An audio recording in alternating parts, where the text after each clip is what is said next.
అప్పుడు నువ్వు ఈ పారిజాతాన్ని తట్టుకోలేవు. ఉంటాను. గ్రానీ, నువ్వు సూపర్. నీ రివర్స్ అటాక్ కి బావ కన్ఫ్యూజన్ లో పడతాడు. పారు ఇంత ఓవర్ యాక్షన్ చేస్తుంది ఏంటి? వీళ్ళ గురించి నేనే అనవసరంగా తప్పుగా ఆలోచిస్తున్నానా? ఏంటే రోడీ, ఇంకా పడుకోలేదా? మీరు రాకుండా నేనెలా పడుకుంటాను నాన్న? టాబ్లెట్స్ వేసుకున్నావా? తెస్తున్నాను కార్తిక్ బాబు. భోజనం అయ్యేంత వరకు టాబ్లెట్స్ వేయొద్దని మీరే చెప్పారు కదా, అందుకే పడుకునే ముందు వేద్దామని ఆగాను. టాబ్లెట్ వేసుకో. టాబ్లెట్స్ వేసుకున్న అమ్మ నువ్వు పడుకోండి, నాకు కొంచెం వర్క్ ఉంది. నువ్వు ఇంక పడుకో, నాకు కూడా వంటగదిలో కొంచెం పనుంది. వెళ్ళిపోండి, ఇద్దరు వెళ్ళిపోండి. ఏమైంది? మార్నింగ్ నుంచి ఈవినింగ్ వరకు నేను స్కూల్లో ఉంటాను కదా, ఈ కాసేపే కదా మీతో ఉండేది. పడుకుంటే నిద్రపోతా, మళ్ళీ లేస్తే స్కూల్కి పంపిస్తారు.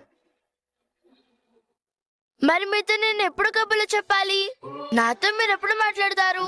స్కూల్లో ఏం జరిగిందో అడగరా నన్ను? నాతో సరదాగా ఆడుకోరా మీరు? నేనెప్పుడు ఈ బొమ్మతో ఆడుకోలా? ఏంటి రోజు నిన్ను ఒంటరిగా వదిలేస్తున్నట్టు ఇలా మాట్లాడుతున్నావేంటి? నీతో నేను కబుర్లు చెప్తాను కదా. నా వర్క్ నేను ఆఫీస్లో చేసుకుంటాను, నీ వంటగది పని ఉదయం చేసుకో. ముందు నువ్వు అలా కూర్చో. ఒక్క నిమిషం కార్తిక్ బాబు.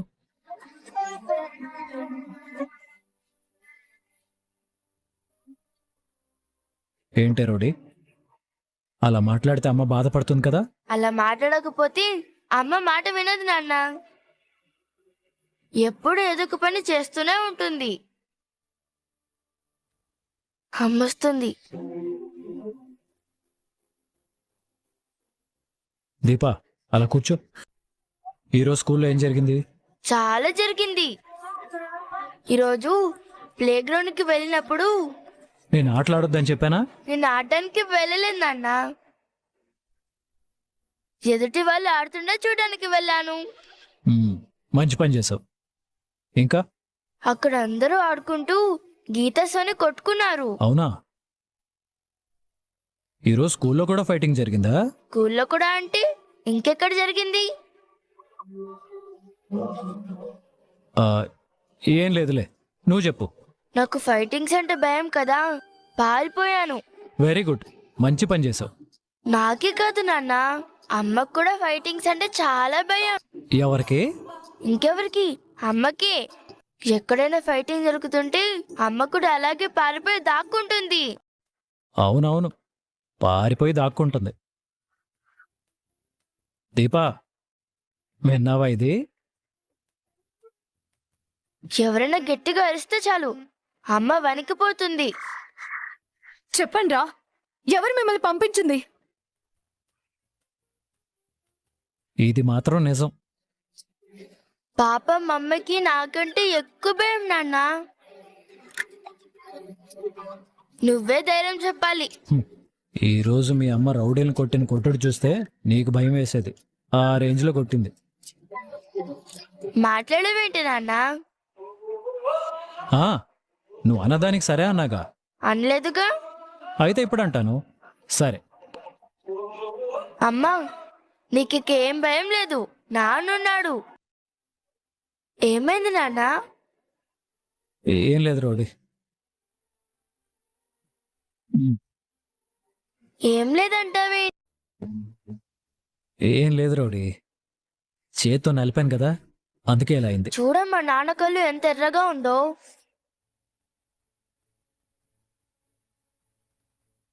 ఐ డ్రాప్స్ వేసుకుంటాలే రౌడీ. దాన్ని నేను తగ్గిస్తానుగా. నాకు కన్ను మండితే నువ్వు ఇలాగే పెట్టు. పర్లేదులే రౌడీ, నేను పెట్టుకుంటాను. నాకేదైనా చేయడానికి అమ్ముంది, అమ్మకి నువ్వున్నావు, మరి నీకు? మా డాడీకి నేనున్నాను. ఏం నాన్న, నీ కళ్ళలో నీళ్ళు వస్తున్నాయి. ఇప్పుడు శౌర్యకి దేవుడు వరం ఇచ్చాడు, కానీ దాని అదృష్టాన్ని ఇంకెవరో దూరం చేయాలని చూస్తున్నారు. పిల్లల జీవితాలు కోరుకున్నట్టు లేకపోతే కన్నవాళ్ల కళ్ళల్లో కన్నీళ్లే ఉంటాయి. రేపు మన ముగ్గురం సరదాగా ఎక్కడికైనా బయటకు వెళ్దాం. ఎక్కడికి బాబు? స్కూలు ఇల్లు తప్ప సౌర్యని ఎక్కడికి తీసుకెళ్ళలేదు కదా. మన దగ్గరలో ఎగ్జిబిషన్ జరుగుతుంది, సరదాగా వెళదాం. ఆఫీస్కి వెళ్ళొద్దా? దీనికి కూడా రేపు స్కూల్ ఉంది కదా. నేను మార్నింగ్ ఆఫీస్కి వెళ్తాను, సౌర్య స్కూల్కి వెళ్తుంది. ఈవినింగ్ ముగ్గురం కలిసి బయటకు వెళ్తాం. నేను ఆఫీస్ నుంచి స్కూల్కి వెళ్ళి పాపని తీసుకుని ఇంటికి వస్తాను. నువ్వు రెడీగా ఉండు. అలాగే కార్తీక్ బాబు. నీకు మల్లెపూలు అంటే ఇష్టమా, సన్నజాజులు అంటే ఇష్టమా? ఎందుకు బాబు? నేను వచ్చేటప్పుడు 2 మూరలు తీసుకొద్దామని. ఏమంటావు? ఏమొద్దు బాబు. కొన్ని పువ్వులు దేవుడి గుళ్ళో అందంగా ఉంటాయి, కొన్ని పువ్వులు ఆడదాని జడలో అందంగా ఉంటాయి. సరే, నేను 2 రకాలు తీసుకొస్తాను, నీకు నచ్చింది పెట్టుకో. బాబు సరే, రేపు ఆఫీస్లో చాలా ఇంపార్టెంట్ వర్క్ ఉంది. Good night Deepa. ఎందుకు చేశారు? నువ్వు చేసావా, జోస్నా చేసిందా? గ్రానీ, షుగర్ ఎక్కువైందే. కావాలనే కలుపుకున్నాను. నో ప్రాబ్లం, అయినా తాగేస్తాను. కప్పును చూడకుండా కాఫీలో షుగర్ కలుపుతున్నావు. ఏం ఆలోచిస్తున్నావు? ఆఫీస్కి వెళ్ళాలంటే భయంగా ఉంది. ఎందుకు? నిన్న దీప విషయంలో జరిగిన దానికి బావ నుండి వార్నింగ్ కాల్ వచ్చింది కదా. మనం మాత్రం తగ్గామా? ఇచ్చి పడేశాం కదా. అనుమానం అయితే వచ్చింది కదా. రాని ఆఫీస్కి వెళ్ళగానే అడిగితే దీన్నే దారిని పోయే కంపను ఎక్కడో తగిలించుకోవడం అంటారు. గ్రానీ, నిన్ను చూస్తుంటే నువ్వే ఎదురెళ్ళి నా మీద నీకు అనుమానం ఉందా బావా అని అడిగేలా ఉన్నావు. మరి అంత స్టూపిడ్ని కాదు. అయితే జరిగింది మర్చిపో. వాడు మాట్లాడింది నాతో. నీ మీదే అనుమానం ఉంటే నీకే ఫోన్ చేసేవాడు కదా. అది కరెక్టే. నీకో ప్లస్ ఏంటో చెప్పనా? నాలాంటిది పక్కనుండడం. ఎలా? నువ్వు తప్పు చేసినా అది నేనిచ్చిన సలహాతోనే అనుకుంటారు. బావ కూడా అలాగే అనుకున్నాడా? అది అనుమానం కాదే, చీకట్లో బాణం వేశారంతే.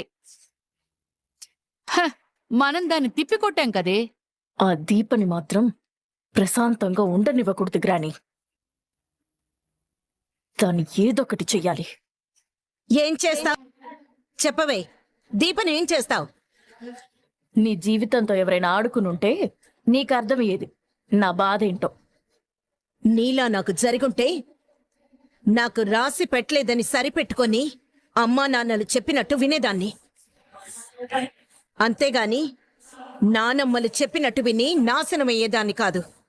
ఏంటి సుమిత్ర అంత మాట అనేసావు? నేనే నాశనం చేశాను?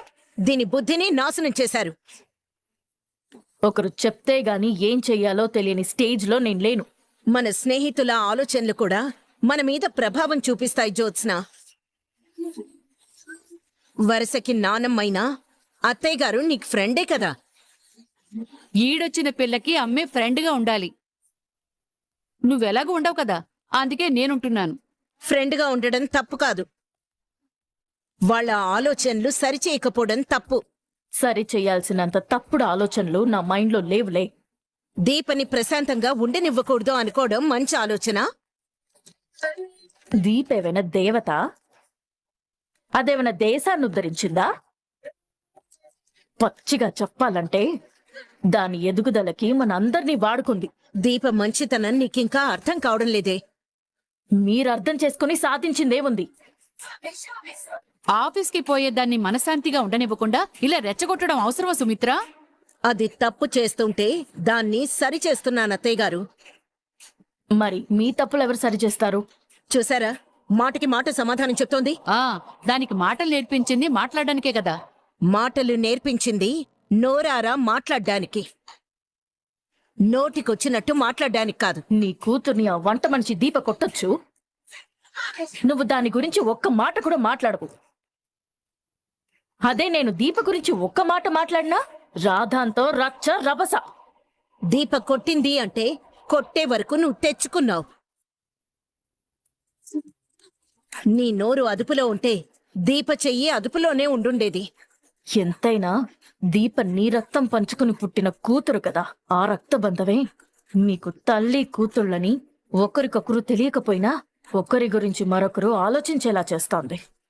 నిన్ను మీ తాతయ్య ఆఫీస్కి పంపింది అడ్డమైన సలహాలు విని మైండ్ పాడు చేసుకుంటావని కాదు.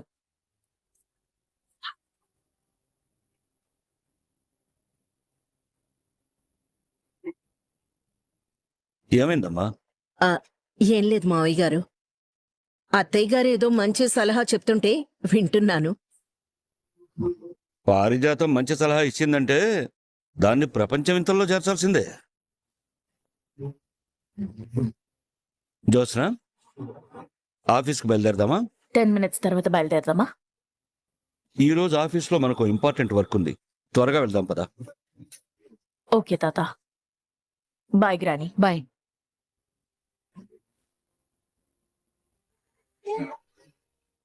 మంచి సలహాలు ఇచ్చేవాళ్ళు నీకు నచ్చరే. నువ్వు నాకు బై చెప్పకపోయినా పర్వాలేదు.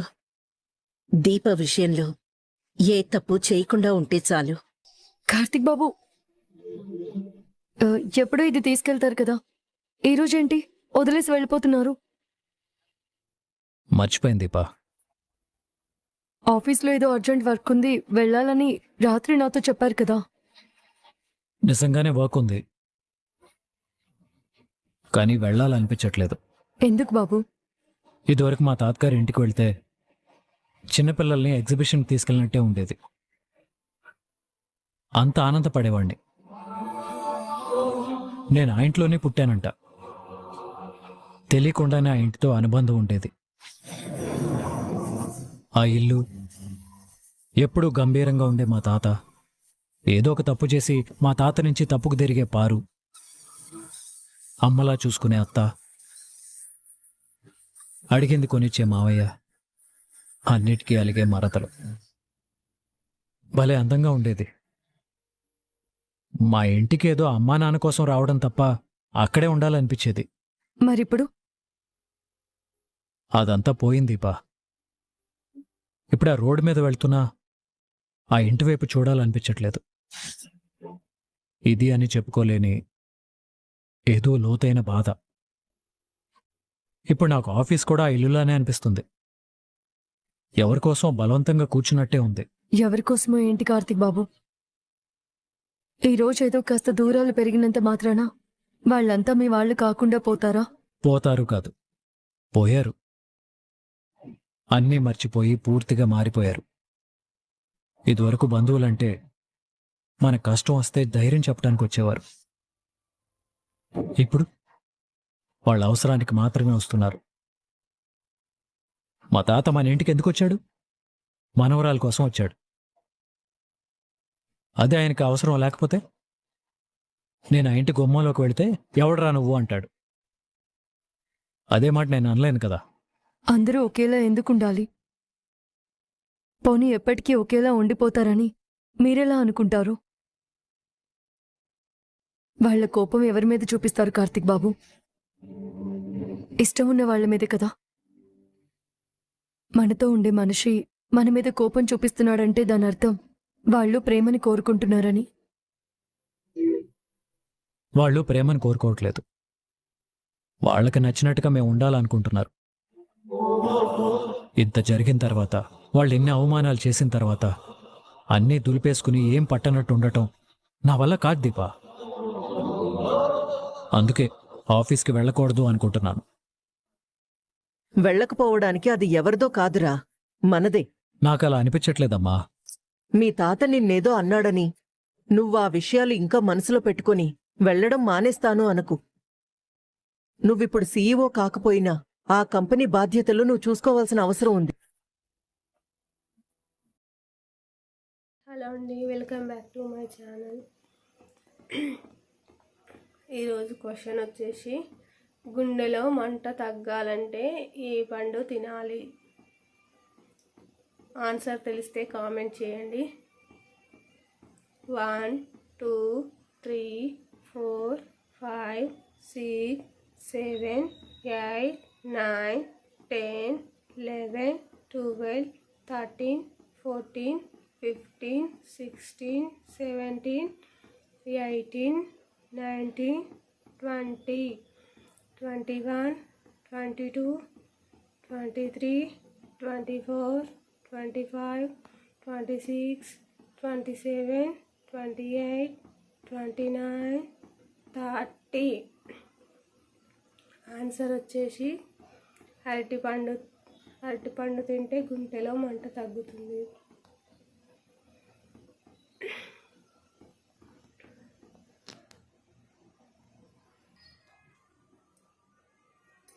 సెకండ్ క్వశ్చన్ వచ్చేసి మొట్టమొదటి గడియారం ఏ దేశంలో తయారు చేయబడింది?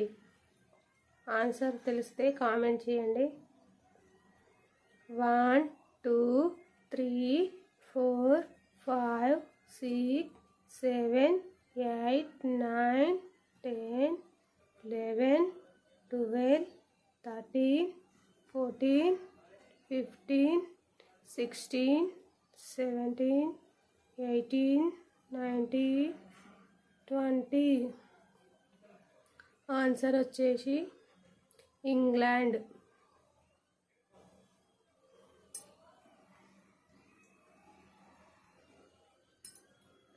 థర్డ్ క్వశ్చన్ వచ్చేసి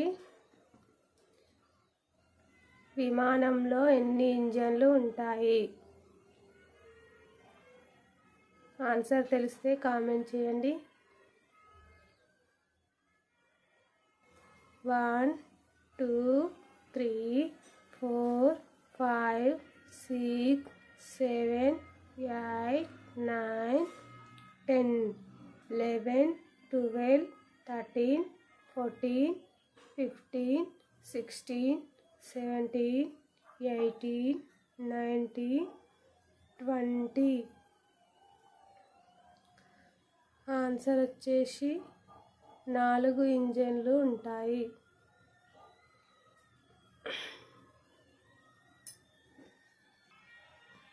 ఫోర్త్ క్వశ్చన్ వచ్చేసి తాజ్మహల్ ఏ నది ఒడ్డున ఉంది?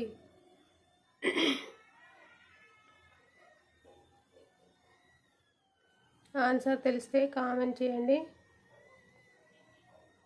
1, 2, 3, 4, 5, 6, 7, 8, 9, 10, 11, 12, 13, 14, 15, 16, 17,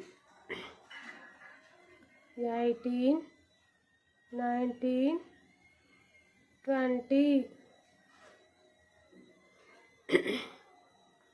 యమునా నది ఒడ్డున ఉంది తాజ్మహల్. ఏ దేశ ప్రజలు మట్టి రొట్టెలు తింటారు? ఆన్సర్ తెలిస్తే కామెంట్ చేయండి. 1, 2, 3, 4, 5, 6, 7, 8, 9, 10, 11, 12, 13, 14, 15, 16, 17, 18, 19, 20. హైతీ దేశం ప్రజలు మట్టి రొట్టెలు తింటారు. ప్లీజ్ ఫ్రెండ్స్ సపోర్ట్ చేయండి, లైక్ చేయండి. కొంచెం ఫస్ట్ టైం కదా అందుకని.